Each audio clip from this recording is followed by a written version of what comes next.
go. Okay. Shall we get started? Let's then? do it. Yeah. So, are we looking at the camera or? It freely interchange. Okay. You know, we're just be you, man. Okay. Yeah, I got the shot I need. Oh, so that, whatever you're comfortable with. Yeah.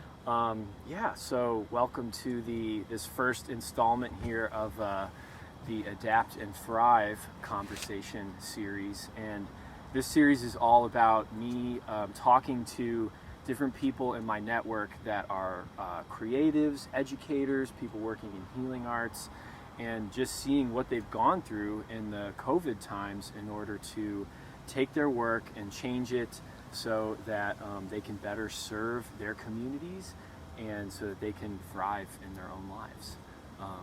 So I'm here today with Andrew Abaria. He is a yoga teacher, a multi-instrumentalist, musician and composer, leads teacher trainings and retreats around the world. The list of things this guy does is it keeps going. It's second to Matt, really. So I'm learning more every time I search his name on Google, which today was like, he's a film director too. Oh my God.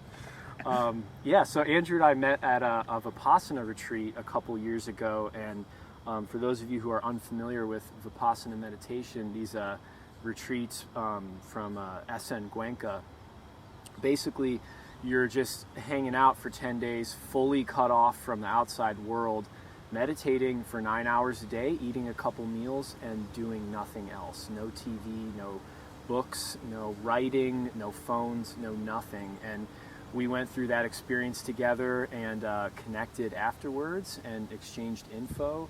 And I've been following him on social media and stuff since. And here we are today at Cornell University Botanical Gardens having this conversation. So real quick, when Matt says hanging out, that's such a euphemism, because I would say Vipassana is like boot camp. It's like meditation boot camp. It's kind of intense. It's very intense, but deeply fulfilling. So I think everyone should do it at least once in their life. Yeah, and I want to bookmark the Vipassana thing because, one thing I in particular wanted to talk about with you is how Vipassana meditation and your retreats prepared you for dealing with the challenges of this year. So I don't want to start there, but we will bookmark it. Yes, we will bookmark it and go back to that. Man. So, in terms of finding a starting point here, what did your life look like and your life work look like before COVID hit? Well, first of all, I'm so excited to be talking to you. It's awesome. We're here at Cornell University. This is where I go to grad school. And so I'm sure we'll get to that in a little bit. But before grad school, I was running my own personal brand.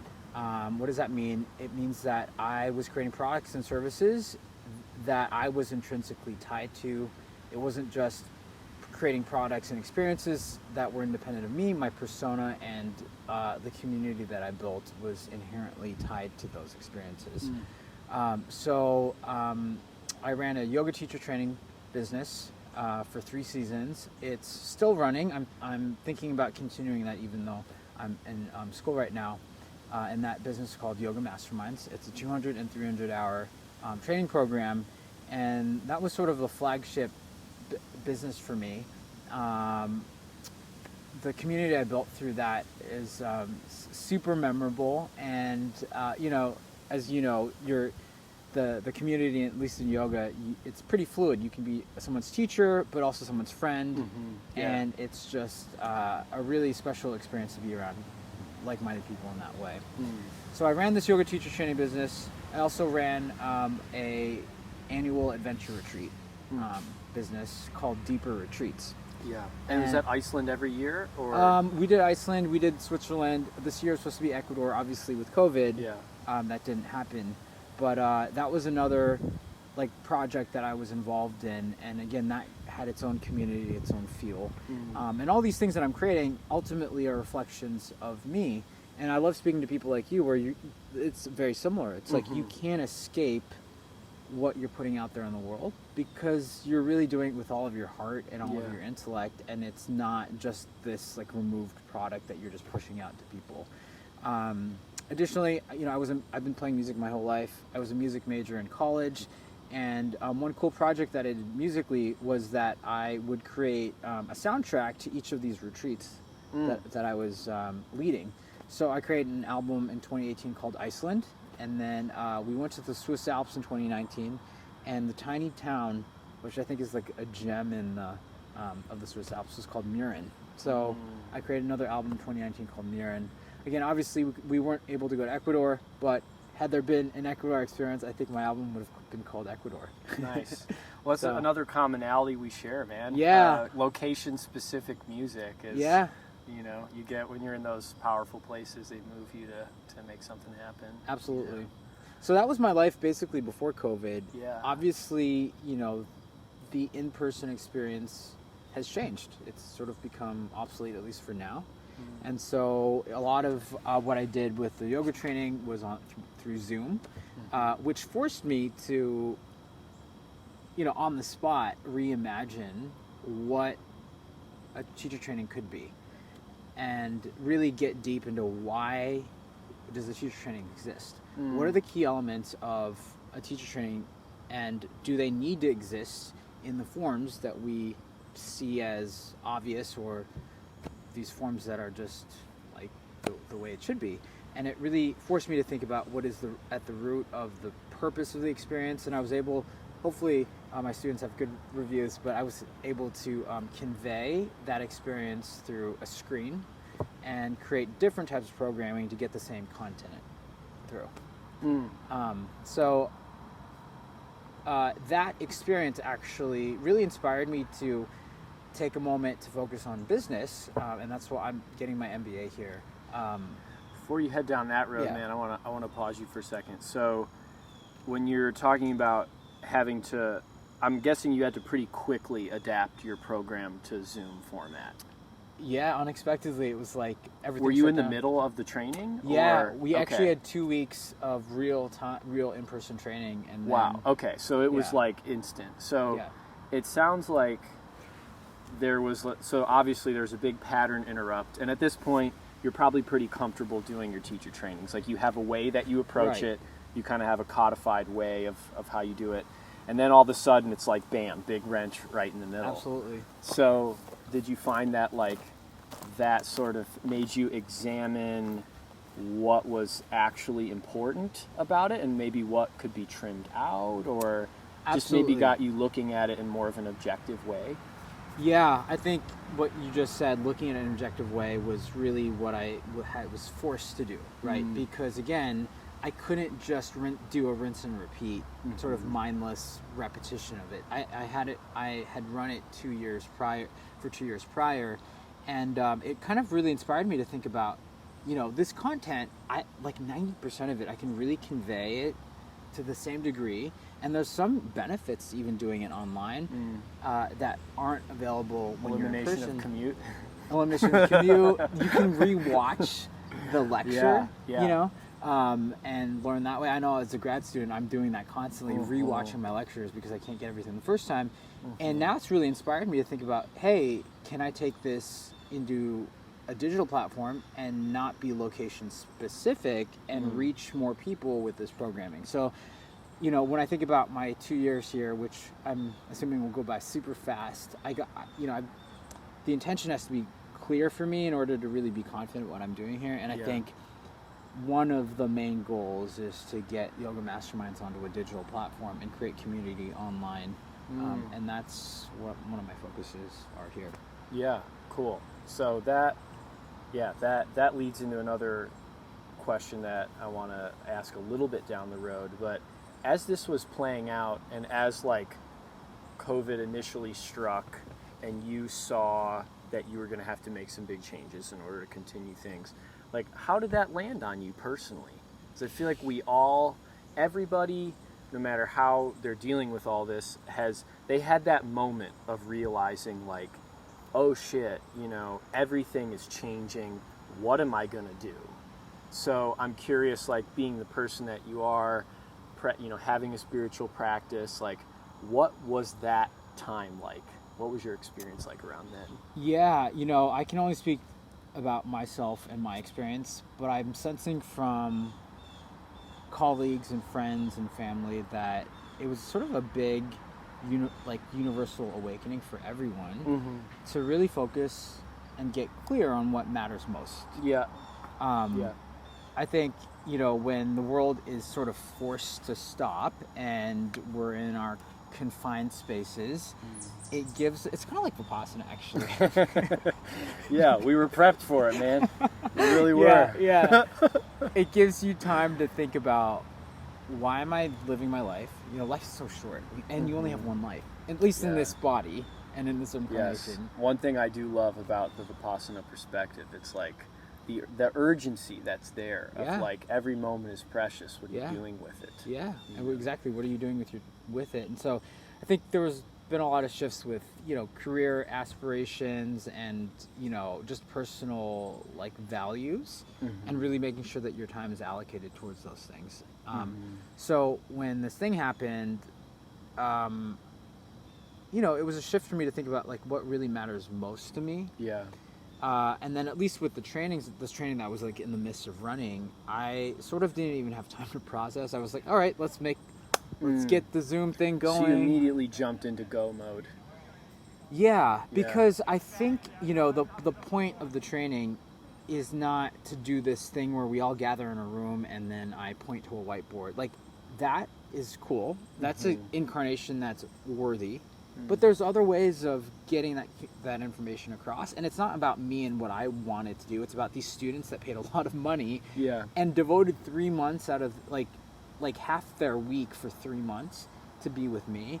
Your duty as a guide. Absolutely. Yeah. And there's other ways of communicating the information that they need to be really good teachers, and we did our best. Honestly, the group that I had, that cohort, really is a testament to what I hope yoga masterminds to be, which is these studious, lifelong learners, people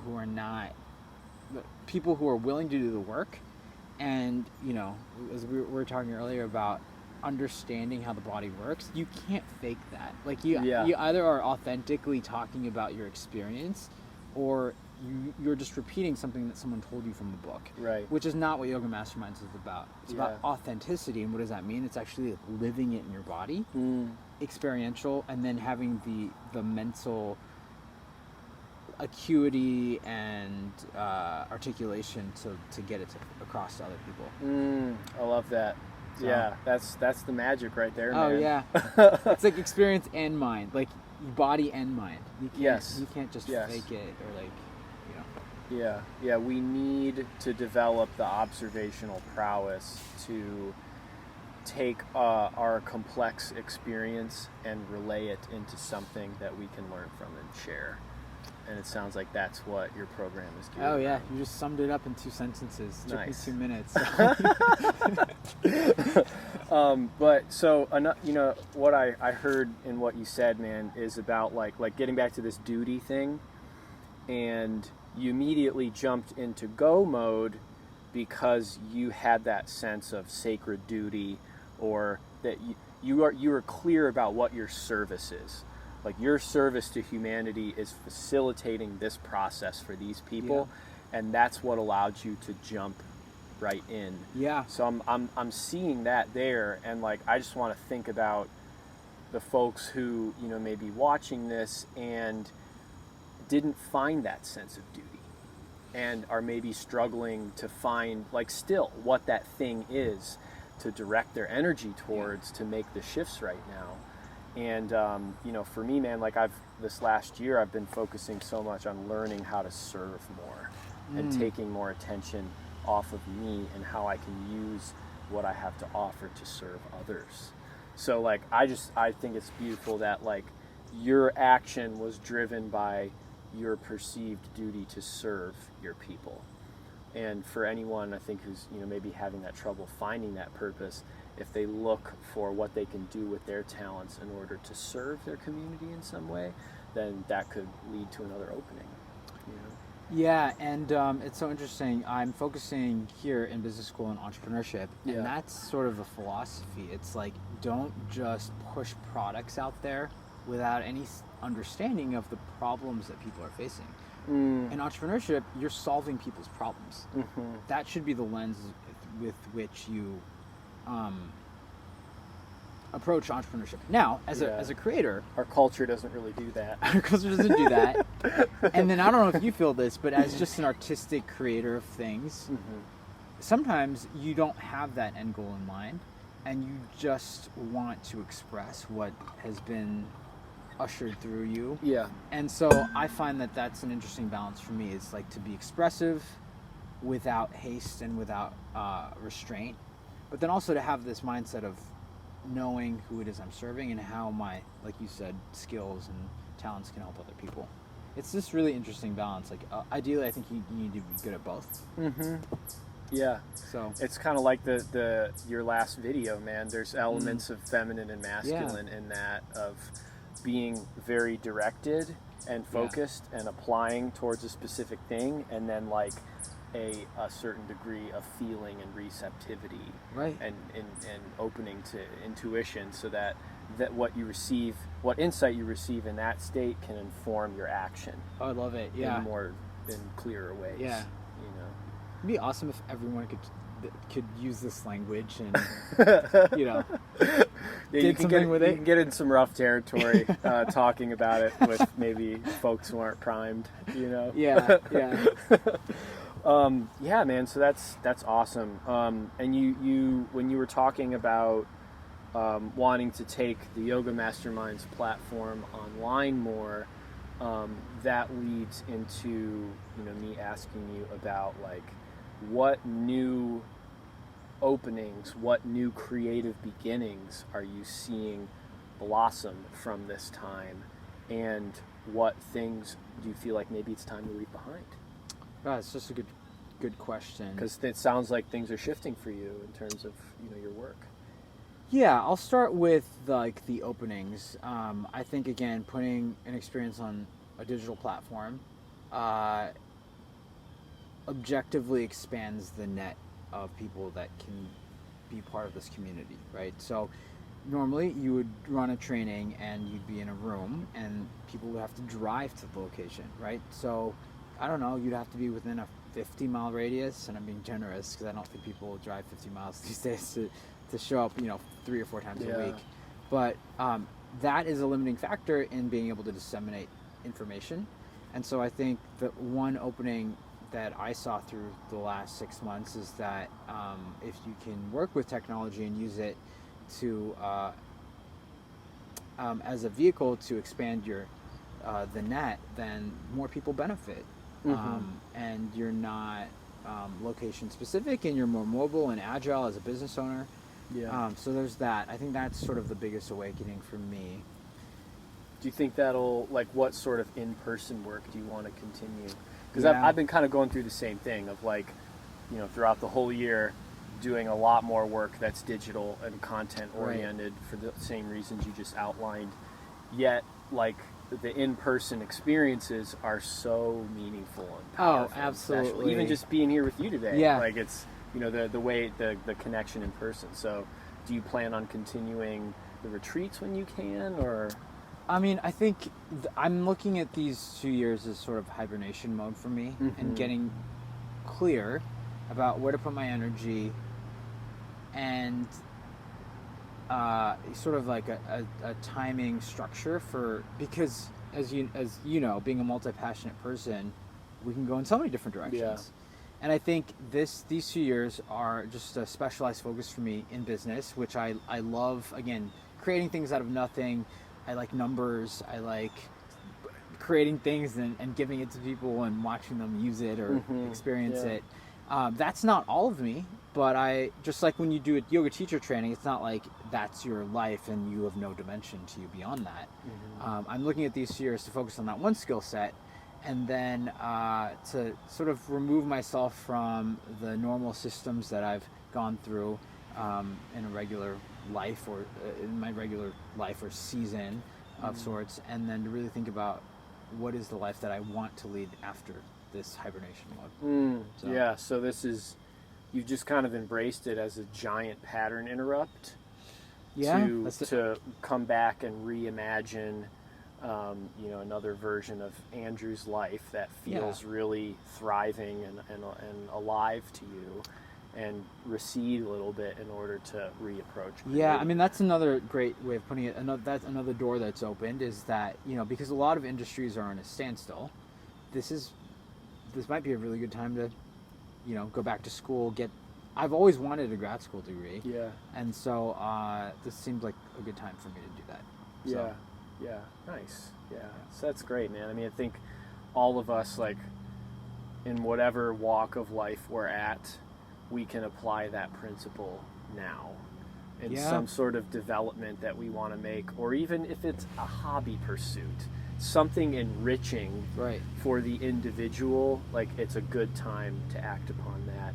And it can, like, I'm looking at it in relation to, like, our potential to serve, if those skills and those passions that you want to develop can enhance your ability to serve in some way, then, like, all the more reason, and if it's something that you love, then, like, all the more reason. Oh, even better. Yeah. So cool, man. So how do you, let's get back to the Vipassana thing real quick, because I did another one at the beginning of this year. Did you? Okay. And I was like, I was just thinking, like, a 10-day? Yeah. I did like, a 3-day. Did these things prepare you for this mess or what? What did you do yours? Same spot? No, I went to the one near Chicago. Oh, okay, you went the other direction. I'll change it up. Yeah. So how was it for you? Oh, dude, it was great, man. Oh, was it good? It was great. Yeah. Well, I don't want to go too into it on this conversation. Okay. It was a very different experience from my first one. Okay. What was the first one? You did the one that we did together? Yes. 2018. No way. 2018. Okay. Yeah. So, how do you feel like that environment and that experience, and just having that level of mindfulness practice, equipped you to deal with these circumstances now? Gosh, really good question. I've been doing Vipassana since 2011. Oh wow! Okay. And so you got some years. Just a few years. And I would say I did either a 3-day or 10-day almost every year since then. From 2011 to 2019. Wow. Okay. I think I missed 1 year, but it was always a 3-day or a 10-day. Because of that, and my yoga practice, which has been for 15 years, and when I really look back, my music playing practice for over almost 30 years, it's really prepared me to focus on the present moment. And I know that's a phrase that everyone just says. Yeah. But literally, when you are learning... There's truth in the cliches. Yeah, there's definitely truth in it. Like, yeah. Especially when you are learning something like music, where it's just another language, there's no time to be thinking about other things.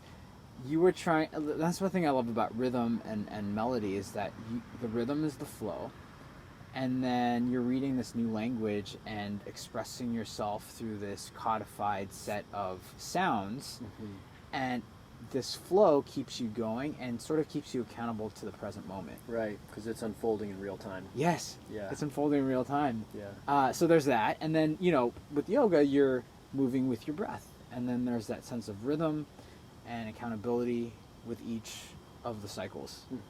And same thing with Vipassana. I would think on a macro level, me making time each year to do these retreats. And then also the micro, when you are sitting there wanting to get out of praying, throwing the towel, get me out.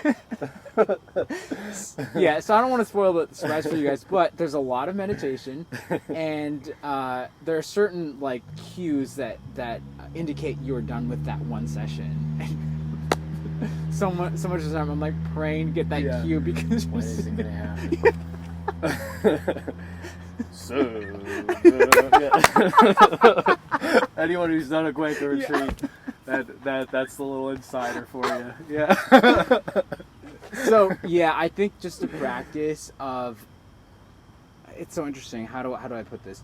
The practice of becoming one with something bigger than you, in whatever modality it is, whether it's music or yoga or meditation or whatever it is. That process pulls you away from this like potential cesspool of like woe is me, Yes. and pulls you into the truth that you're part of something bigger. And that's another phrase that it's easy to say, but to really live that and then to understand it and feel it is another thing. So Yeah. I think vipassana, but all the other practices that I've been involved in sort of prepared me for this moment, and it's preparing me for future moments. So. Yeah. There's a couple things in there I want to comment on, man. First, like just the cliche of teaching you how to be in the present. Like, it is absolutely true. And when you're in these long meditations, is like sometimes the present is literally unbearable. Oh, yeah. And there's no escape. Like, you just have to learn to be with yourself and your present experience in that environment, because there's no distraction to turn to.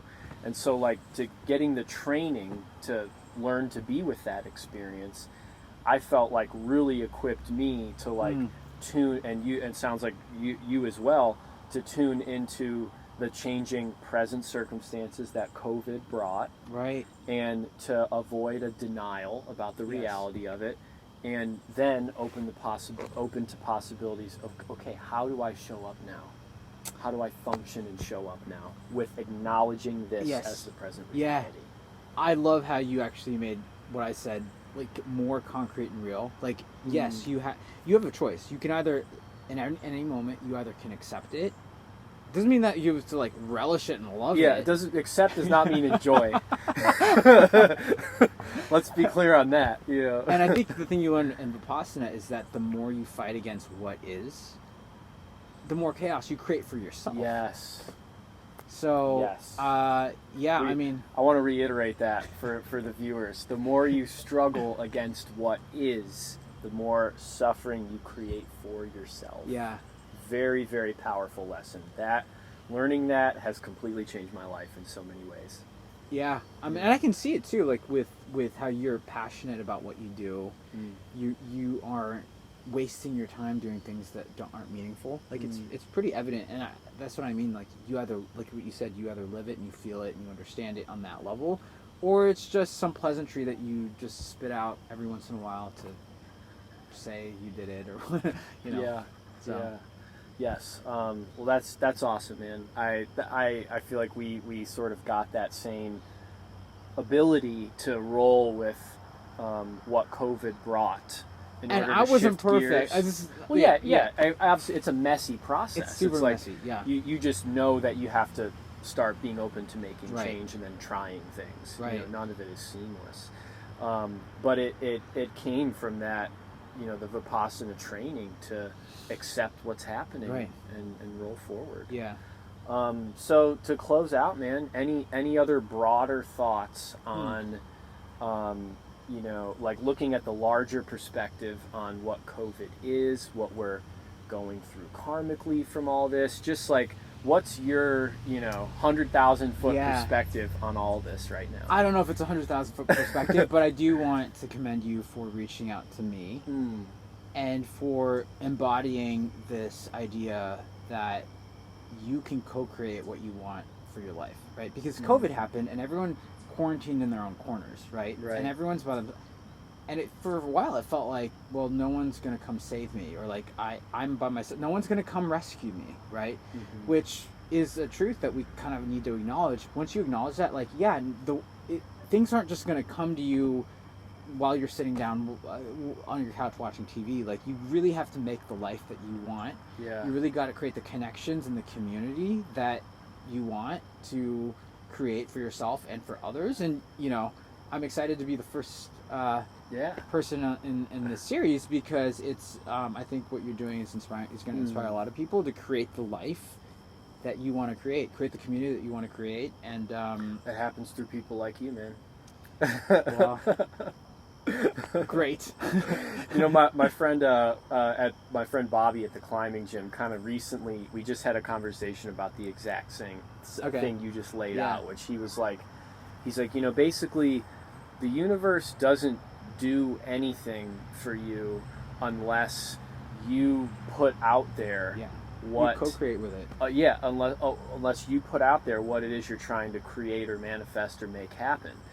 And it sounds so incredibly obvious, Right. but I think a lot of us we can get stuck, and when we get overwhelmed or whatever, in that place of inaction, maybe not feeling like what we have to offer is worthwhile. That's a big struggle for me. It's like, not feeling that way.